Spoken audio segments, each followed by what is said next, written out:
And we'll... this is all you are. That's all you are. I don't know. Hey, what's going on, everyone? Welcome back to the channel. It's been a while. We've had 4th of July weekend this past week. I just turned the big 3-0. So officially old now. Dirty 30. Walking in canes now. He doesn't... he orders his food by himself now.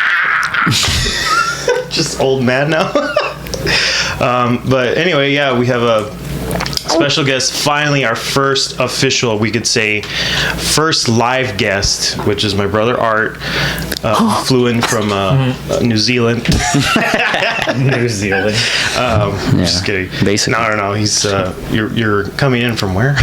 Fort Knox, Kentucky. Yeah. So we've talked about art, we've talked about movies, we've talked about crazy stories and whatnot, but one subject we haven't covered yet is music, and kind of just diving into a different subject today. Pretty much anything about music. Say it right. Real quick, Art should tell us a little bit about his background. Yeah. Just because we're going to be talking about music, and they're going to be like, well, who is he to say anything, Yeah, so we don't know tell you. us a little bit of what you do, how music kind of was brought up into your life, and what it is you do now. That'd be kind of cool to get an insight of what is that. So my background is pretty plain. It's white. That's cute.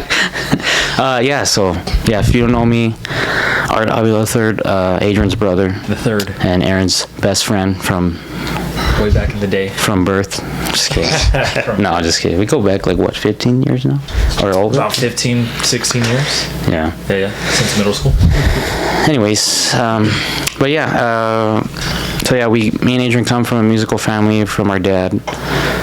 We all picked up instruments at some point. I just happened to pick up guitar just because I remember going to my dad's gigs at a young age, and I just was so mesmerized by the guitar. So I started playing around 4, and just haven't stopped since. And then when we were about right before middle school, 11, 12-ish. When you're all over adults already? We started, me and Adrian just started jamming together and playing, or trying to play these really hard songs that were over our heads. Yeah. Technically challenging. Yeah. But we just loved it because that's what the music we grew up with. Yeah. And then I think around when I was 12 is when I actually started composing my own original music. Yeah. And then we started our band with our other brother Andres. Mm-hmm. We were the Art AVILA trio. We were doing jazz. That's the first thing we started. We did jazz covers. We were just doing the mainstream jazz stuff. Jazz standards. But then we also had Girl from Ipanema, Take 5, all this jazz standards. And then But then we also had original jazz songs too. Mm-hmm. So we kind of incorporated both. Yeah. Mix of both. So the original aspect was still there no matter what genre we were playing. Yeah. And then our first gig was at the Starbucks on Trans Mountain over there. I remember going to that. And Aaron was there. That was our first official gig. That was over almost. That was in 2009 or 2008 or something like that. 2009. I think summer going into 8th grade. 50+ years ago. Yeah. Yep. Damn. That's a long time. Yeah. That's crazy. Doesn't feel like it. Too. But I remember going. Everyone from school I would see. Everybody was Eastwood. But stupid drinks. But we ended. This next song is called Blackjack. Jeez. Those guys. We don't really talk to the audience, but here it comes.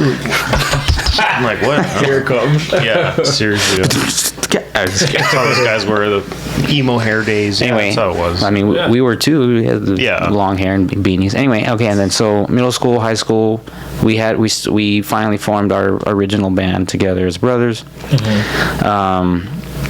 And then after high school, we all kind of went our separate ways. Andres already had joined the Army right out of college, Army band. Yeah. And then On the band. How long was it till you? Andres joined in 2015. Yeah. And then I joined in 2019. Yeah. Because you were transitioning from LA. Yeah. So let me backtrack. Let's take it back a little bit. So yeah, after high school, kind of went our separate ways. I actually moved, or I got married really young, a year after high school. And then my wife and I moved to San Antonio. Yeah. And then came back, and then went to LA. And when we went to LA, it was because I got accepted to Musicians Institute in LA. One of the it's not easy to do. Yeah. But and then also before that, I had got accepted to Berklee College of Music in Boston, but didn't get to go because I had no financial support at the time. Financial reasons, but hey, still awesome to at least be accepted. Hard to get into. That's hard to get into. But anyway, but I did get to go to MI for like 1 year, so that was really cool. I learned a lot in just that short time period. I didn't get to graduate also because of financial reasons. So that was like one of the reasons what like kind of influenced me to join the military, just so I can finally have a way to pay for school, because I always was motivated to go to school, for music, and I just never had the money, So anyway, 2019, I rose my right hand and joined the military. There we go. But I joined the military band. That's an actual job in the Army that a lot of people still don't know, is that there's a band, that you can play an instrument as a job in the Army, Crazy. Like that's I didn't know that. It's not like a side thing that some people just do for fun. It's like that's an actual job. That's definitely pretty cool. And I think if I had known that too, like right out of high school, maybe I would have done that earlier, so I could have gone to college later or like earlier in my life, and had money to pay for. That was like the important thing, is having the money to actually. School's not cheap. Cheap suits. But well, that's what do you call it? So the Army band, and that's where I'm at now. I've been in almost 5 years. And I've got to experience like music in a professional level that I never did, like just growing up when we were gigging all over El Paso and stuff. It's taught me from playing local bars versus what you're doing now. Because it's at a tour over here. The band that I'm in now, the Army band, is like it's a broadening assignment. And it's just a rock band that tours all of the U.S. And then we even went to like Puerto Rico for the first time. Wow, that's cool. Earlier this year, but and now like being on tour and playing like it's a recruiting company that I'm a part that this band is a part of. So like the main mission is to recruit and to like show people, like, hey, did you know you could do this in the Army? Like this is an actual job. You can play instrument. Awesome. Like how cool would that have been if like you had seen them when you were younger? Right. Yeah. They would have like reached out to you and been like, hey, like this is what we do. Right. And I know you have interest in music too. Like I'm pretty sure if you were like 18, 17, 18 years old, you would have been like, dang, like that's a path that I could do like right out of high school, like you said. So I remember even I tried it. I tried out the Air Force, didn't make it, the requirements, and then even the Army band too. And I remember it was just a big.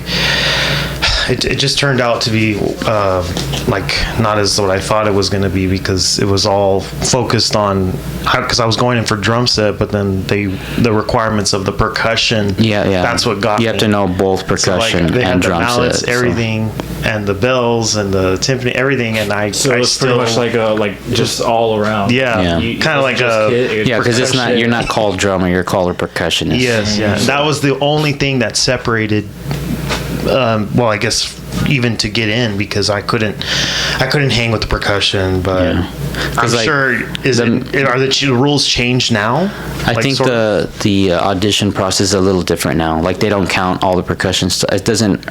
The points aren't gonna hurt you as much as they did before. Like if you scored lower on the percussion stuff. See, I know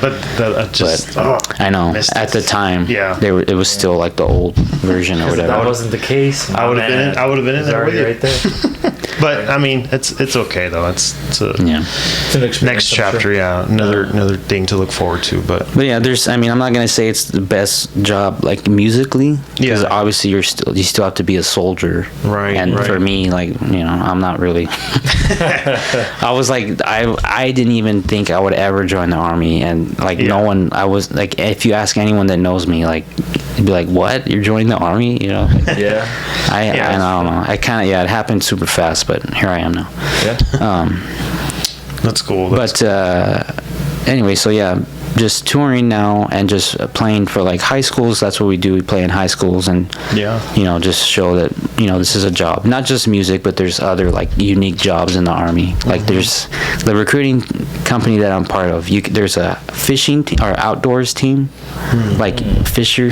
You can fish for the army. That's cool. Wow. There's a esports gaming team. What? Oh my god. You play games and like compete. I know. Yeah, but I didn't even know you that. compete. They go to like expos and like Comic Cons and stuff, and just like I didn't know that. And then can't you be like a photographer in the? I mean, there's like content creators, but I don't know if that's like there might be. I don't know if that is an actual MLS. That but there's an actual specific content, someone who takes photos and videos. well, that's what I do on the that's my side duty. Yeah. Like I'm the guitar player in the band, but I also am in charge of the public affairs. God, So like I have to. Esports That's cool. team is crazy. But yeah, I was esports. like, what? And then there's a Warriors fitness team, so like bodybuilders wow. that go to those competitions. That's cool. And then That's good. there's like parachute jumpers or something that like It's crazy that's literally how all they do. like an outsider, right?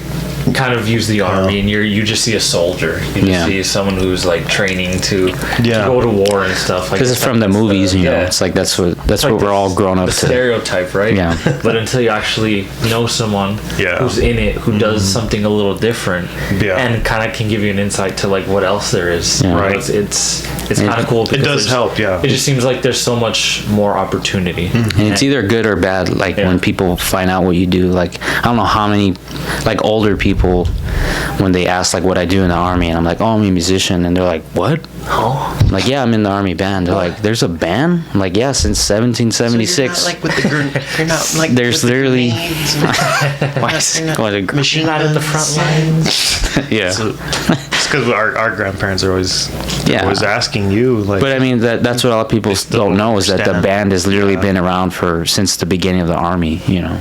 So like, It's a long time. like obviously there wasn't like a rock band, the colonial times or whatever. But obviously it's grown.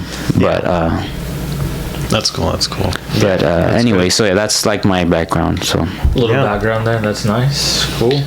So I guess the biggest question next, following up to that, is how do you, again, with the way you are now in your touring and your shows now, what is it that you've learned from like the real musician, the touring musician, versus the musicians who do it for not for fun, but also like they kind of do it to get the image, or they do it for the like to do it for fame. Yeah. So like, what is the?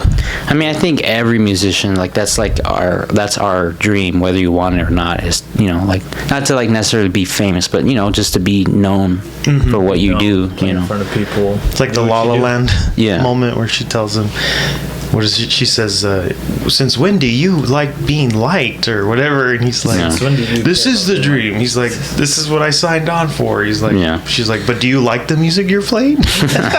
Remember, she Oh, that's questions him like saying, but are you even happy doing it? That's how I feel right now. Just like, but yeah, and then it's different too from the army and the actual outside world of musicians, because army, you have everything paid for, like. Oh yeah. It's. I mean, you still have to like schlep your gear and all that and set up your own stuff. It's not like we just show up and then they hand me a guitar. Like I still have to put all the work. We drive around ourselves. Like we drive in a big trailer with all the equipment. That's good. So it's not like it's not like I'm not like Bon Jovi where You just show up. And you just perform. And Yeah. Nah, you got to do the hard work. yeah. So, but just the touring experience is like something I've always wanted. Like that was something I always really wanted to do. Yeah. But yeah, it's definitely different being or being on that side now versus just the local gig, the little bar gigs, weddings, or whatever. Like lifestyle with because of you have a system, you have a way, you know, everything the way it works, and I mean, I'm sure there's like conflict though with the people, I'm sure, in certain areas, like the business part of it, but you know, you're actually playing on stage, you know, and I know, because like me playing in local bars, it's tiring. Like, I was doing that for a little while, and it's like it gets tiring. Like, you guys did it at such a young age too, you know. You guys were teens playing in bars, you know. Like that's what. But it's because because we grew up because my dad was a musician, and like all three of us, me, Art, and Andres, we started with jazz, and we were playing what the pop jazz was back then. What it was the norm with everybody what was playing, which was jazz standards, and we were just always playing the little small gigs, and just, you know, people always in the bars, always background music. Guys, I know we were already quiet, still tell us to be. We're literally at like piano, dude. We're at piano level. We're like, and can you just play? Can you shut the fuck up? That's what I would have told them. I know. What? But and then we were doing that already. You were like a 7th grader, and I was already like an 8th grader. We were already gigging like at 14. Yeah. I remember this guy getting to school all tired, dude, because you'd be out late. Yeah, because we would have like we had this when we played at Mesa Street Bar and Grill. Yeah. I don't know. It's not there anymore, right? No. Yeah. But we used to play like every other week. And sometimes it was like on a Thursday. Yeah. So like it was like School 8 to 12. It was a 4-hour set. Yeah. And by the time we got home, it was like almost 2. Yeah. Because we always had to get Whataburger after, you know. So. Yeah. And then just having to go to school the next day, I was just like in class, you know. Yeah. But I mean, it's musicians' life it's pretty challenging, you know. And then on top of that, it's also practicing your craft. Right. The it's time that's spent also learning the material. Yeah. That's the other flip side that everybody thinks, oh, you're on stage, you're playing, but it's like, but that's I have like no life coming that's home. the like smallest, or that's like the shortest amount that everyone sees. Like, because we do these music festival shows. Yeah. Our sets are only 25 minutes because there's so many bands. Oh, your rehearsal time, but basically. Everything leading up to that is countless there's so hours. Much planning. There's so much hours spent learning songs, repetition. Yeah, like composing music, you know. So like it's all. So like most of the musicians that do it for fun, what would you say like? Like when you cringe when you see, I don't know, like like something, right? Good point, because we had that conversation the other day where you were showing me a clip of Nick Jonas and he's doing a guitar solo and it sucked, right? But you think of the Jonas Brothers, they're this like global, like they're pop or rock star. I don't know. They're pop stars. Yeah, but they're more celebrity than musician. That's what I was talking about? You know, And that's why every time growing, even like in middle school, like everyone would be like, "Oh, you like the Jonas Brothers? How come you don't like Jonas Brothers?" Like, because they're not musicians, you know. Yeah. But I don't hate any of those artists. Like they're obviously successful. They've obviously cracked the code to like make it big time. Right. But as a musician, like I don't look up to them as music icons, you know. Right. They're not Michael Jackson. Yeah. You know. Yeah. I get you. All those, you know, guys. Like Taylor Swift, all of them. They've kind of done like the simplicity, basically. Yeah, because music over the years has become simple. Music has become simple now. Yeah. Because, and then even like what Desiree said, like she listens for the words. Yeah. And that's like, lyrics. I would say that's the majority of listeners, people who are like non-musicians. Like they listen for words and not so much what's happening behind the words, musicality. I think there's like two sides. People want to listen for words to relate to, and then there's other people like you who listen to what's going on in the back, how's that being put together, you know. Yeah. And it's like like this, even like the latest Taylor Swift album, it's like 40 songs or something, but they're like almost all of them are like this, like it's so, they're very similar, you know. Like if she did like a rock album, Like then, cool, like that's what I would look forward to. Like, oh, okay, like, because she could do anything at this point, you know. Yeah, that's why she's one who can like do multiple genres. Yeah, which is kind of cool. I mean, I don't listen to her that much, besides from what Desiree does, but like. Yeah. From when she started Taylor Swift to now, man, like it was like mainly country. Yeah, she started right country folk. It's just like she's evolved into something else. It's just which is cool. I think you appreciate more people like that who can kind of like they move with the times. You're mentioning Lady Gaga. Oh yeah, too. The jazz album that she did with Tony Bennett, and that's when I got so much respect for her when I heard that album, because I was like, oh, she's a pop artist, but she can do both. She can do jazz now. And then when I heard that, I was like, okay, she has my respect, because I know she has other talents hidden underneath all the pop image and the looks, the dresses. I know she can sing. That's what happens when you make the mainstream level. Is like it becomes more about the image than the actual, because they're like, no one wants to see you with the guitar. They just want to see you in a crazy outfit. To just get some views, get looks.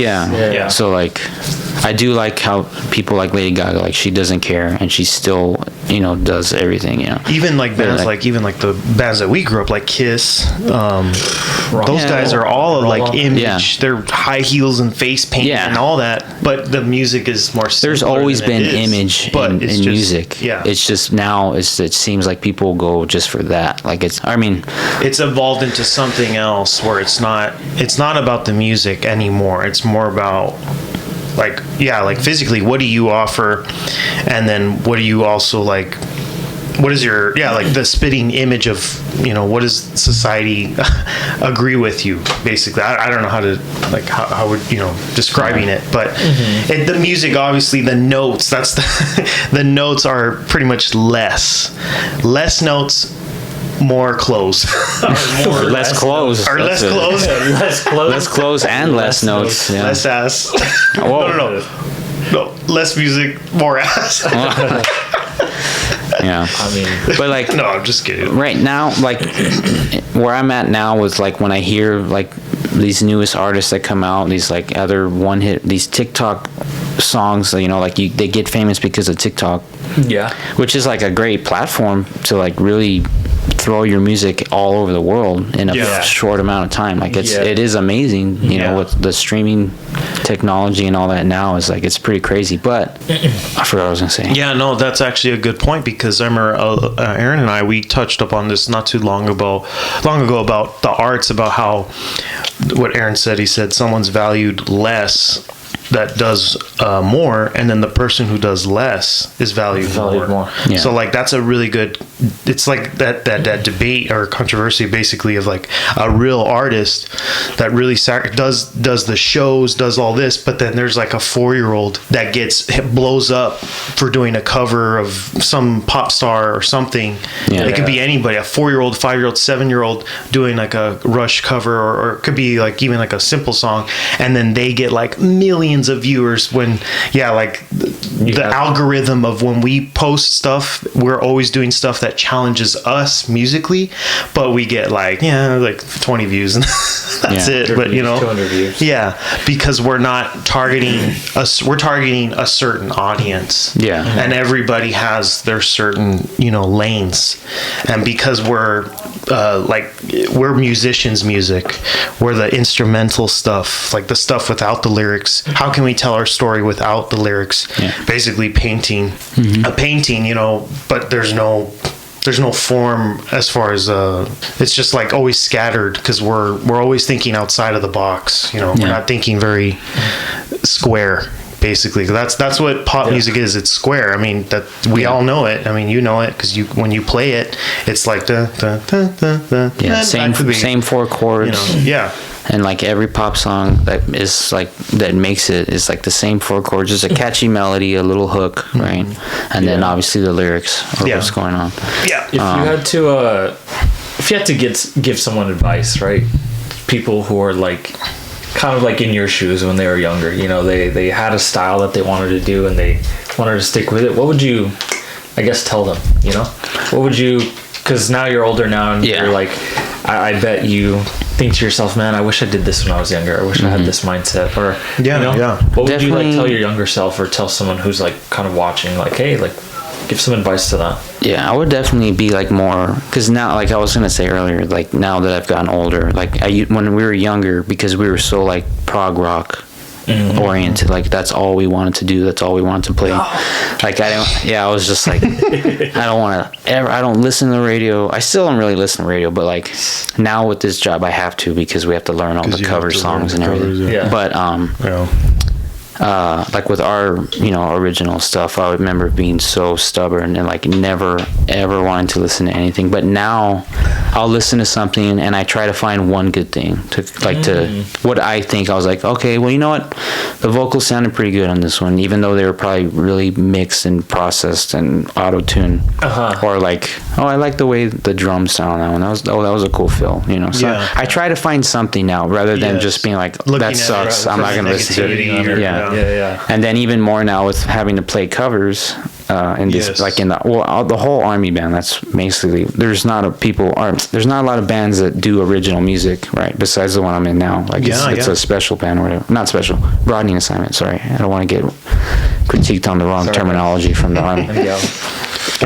But yeah, I definitely try to, like, now when I hear some song that's went viral on Facebook, on TikTok or whatever, because actually, like, she's always showing me the latest whatever, and I'm always hearing the same song being played over and over, and I'm just like, and then she shows me like the actual song, and I'll sit down and actually listen to it now and just try to pick something that's like, okay, that was cool, and not just. But I probably won't listen to it again. But just. I think that's the biggest thing too. Is real, like, the musicians that can do both sides. I think that's the biggest thing we've learned, is that you got to be able to do both. You got to learn how to copy note for note, and then you got to also learn how to do your own original stuff. That's the way I look at a true musician. I don't look at a true musician as like, oh, he's got the greatest, fastest hands, or he's got the best double bass, or vice versa. He's got the greatest guitar solos. It's more like, can that guy be thrown in all these different environments? I think it's just how well-rounded you are, right? Yeah. Just like being able to do multiple things. Yes. That's like the ultimate goal as a musician, is to be able to be thrown in any environment and go. But I mean, not everyone can do that. Not everyone can play jazz. Not everyone can play rock. Especially, and I've learned that being in the Army bands too. Is that there's a lot of, because we're supposed to know how to play everything, right? Like the audition was really hard. We had to play jazz, country, rock, pop, R&B. Jazz. Pretty much covered everything. But you can get away with it like you can hack through it in an audition. But when you have to actually play it, it's all like a full hour of that music. Some people aren't strong. You can, like, I'm not very strong in jazz guitar, really. Even though we grew up playing it, I don't consider myself, like, I don't be like, oh yeah, I'm a jazz guitar player too. I'm more like rock. And other stuff, funk and whatever. That's the ultimate goal for sure. It's just being well-rounded. I think that's that's what we have to. You have to put on multiple hats, right? You have to be able to blend in. You got to be the chameleon. That's right. You got to be able to just jump in whenever. I think that's the true definition, I think, of what a real musician is. But that's cool. I'm glad you got to share some of those backstories of what it's like being in the real world versus the local bar scene. And I'm still not even I don't consider the Army music field as the real world either, because career, that's the thing. Well, it's a career. You have it as a career. Unlike me, I do it as a side gig, and I get paid 80, maybe if I'm lucky, $100 on a good gig. But that's cool though. The fact that there is an actual job to tour, to play music, that's already so cool. In the army. But that's pros and cons. You get benefits, you get all the good stuff too. The pros and cons. But I know that sometimes it's the people. You always tell me people can be inside or outside of the Army and stuff, because you just with your band, so it's like I know sometimes one person can ruin the whole thing. It's true. But the only only difference in the Army is you're stuck with that person. You can't. You don't get fired from the Army. You know. You can't be like. So it's like you have to just got deal another with 20 years. Damn. I guess it's just me and you. Next 20. One thing I did want to touch on was like what his we talked backstory. about the Jonas Brothers. Your backstory kind of covered that.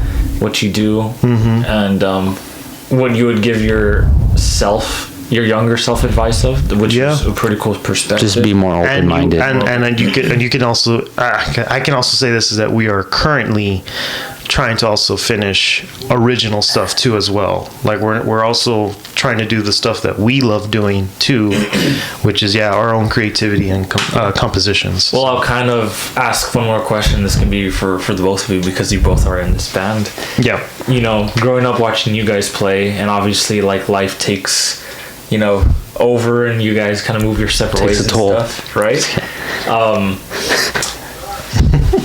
Would there ever be a point where you all came back and decided to do music again together and like kind of, you know, really grinded it, you know, you and your brothers? Yeah. Would you guys ever talk about that? I mean, that's still my ultimate dream since when we first started. It's like, if we ever toured as our band, like that would be like the ultimate thing. I don't care how much money we're making. Exactly, I just want to play our music. I don't care what. I'm getting paid $1. Okay, I'm just saying. I would love to that's my ultimate dream, is to be on stage, mic'd up, the kit, everything, and so everybody can feel the power. And it's a possibility though.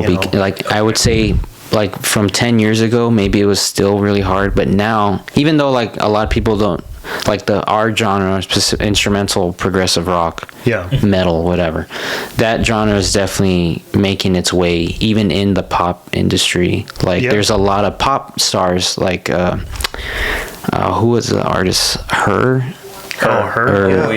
She literally stole a lick from Pliny. Oh, really? Yeah, and used it in one of her songs. And I think it's her. That's cool. I think, or maybe it was Dua Lipa. Dua Lipa. Yeah, it was one of those. She's one of my favorite pop star. Her, The Weeknd. I really like Daft Punk. Those are like some of my favorites. Yeah. But I forgot what I was saying. Oh yeah. Anyway, but I feel like we could make it happen if we, you know, really put the work into it this time and really market. Obviously, we didn't know anything about marketing when we were that's stuff 14 years old. That didn't really exist when it came to like your own stuff. You know, you just either had to be big and someone did it for you, or if you were. Well, it was still old school. Like, we're going to a studio. Here's our record.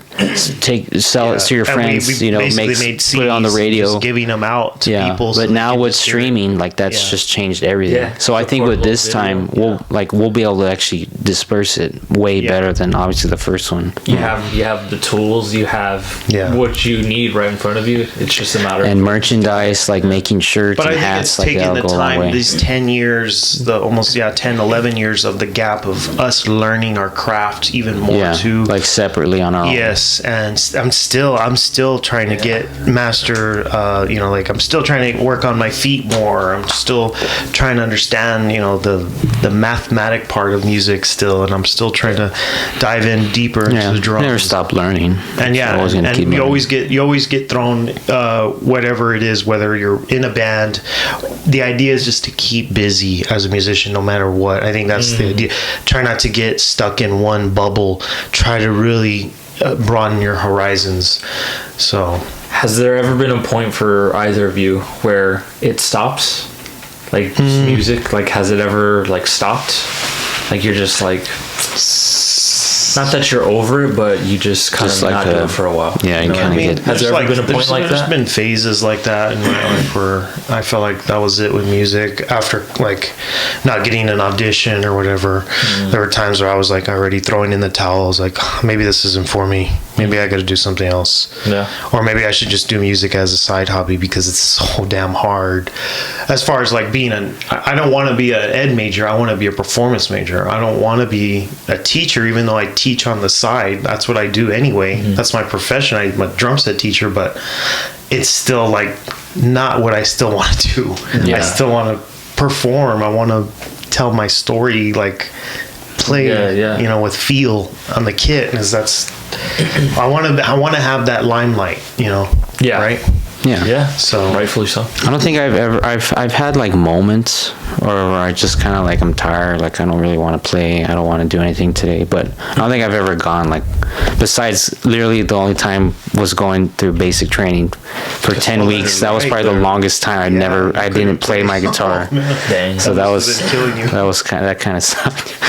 But I think because I've been composing music for a long time, it's like it's never stops. Yeah. So like that's what's always kept me going. That ear. I wasn't always in bands, like once I moved out of El Paso, I didn't really play in live bands as much. It was more just like really focusing, creating stuff and learning the softwares, and that's a whole other skill, like music softwares, Still learning that shit. So yeah. Mixing and mastering, YouTube, all that. Oh yeah. Yeah, it's pretty cool to hear your perspectives. I hope, for me being your all's friend growing up, that you guys, along with Andres, are able to, rekindle that band and get it back together, and whether it's performing or you guys just actually playing like within yourselves. I feel like that's what you guys enjoy the most, and hold on to that. Right. We're only gonna get older from here, so it's just like and now I'm gonna be a dad, so I'm gonna be a dad soon. I'm gonna be an uncle. It's like poor uncle. A poor uncle. Oh. You're dumb. You're gonna be a great uncle. Just kidding. But that's cool. That's I like the perspective from that. Yeah. Covered a lot of things, and I know, again, because this was the subject that I wanted to bring to the table, because we haven't talked about this on the channel yet, but this is a cool one, music. So yeah, for sure. Awesome. Well, I appreciate Art, you for joining us. I know your time is busy. You got a whole itinerary while you're here. Yep. But appreciate you being here and giving us an insight of what you do and what you continue to do, because it's yes, sir. From a friend's perspective, and I'm pretty sure a brother's perspective, it's cool to see like your growth from when we were younger to now. It's awesome, Something that I definitely admire. I wish like I could do that. Music's not my thing, but I have my certain passions that I wish I could just branch off. Esports, right? Army esports, I'm coming.